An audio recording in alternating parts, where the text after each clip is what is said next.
for joining us for Thursday's Living Word. Let's look at Matthew 14. Matthew 14, verse 30. We saw how the wind and the waves took the attention off of Jesus onto the situation. Satan brought that to try and steal the word out of their heart. And Jesus said, "Why did you doubt, O you of little faith?"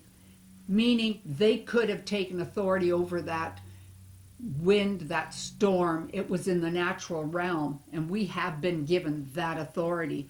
Looking at Matthew 14:30, here's another example of Peter where he took his eyes off Jesus.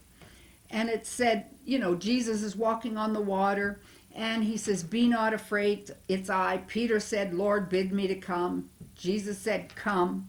He went, and he's walking on the water. He's walking. The wind and the waves were still there. Peter's walking on the water to go to Jesus. He's focused on Jesus. Verse 30.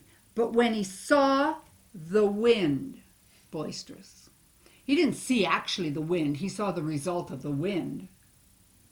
But his eyes, right here, his eyes were taken off of Jesus.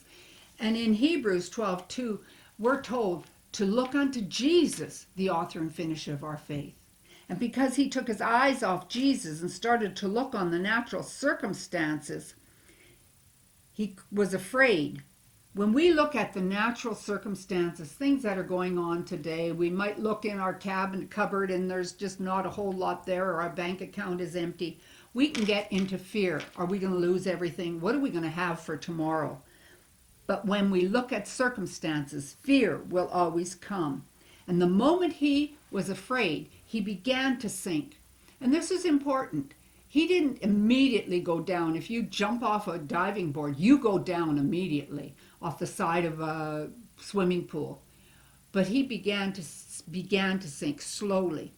See, he was in the water, so obviously he realized right away he was going down. But often in the natural living that we're doing, we take our eyes off Jesus onto the situation and don't realize we're beginning to sink. We're beginning to focus and look at the things of this world and the way the world does things until we hit rock bottom.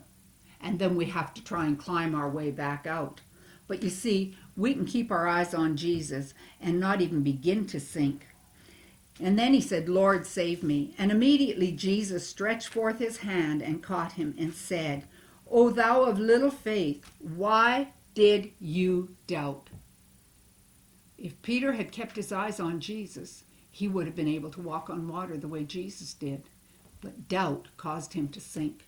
If you doubt the word of God today, you will begin to sink. Keep your eyes on Jesus. Focus on the word. Speak the word only. And you will walk on the water. Thank you for joining us today.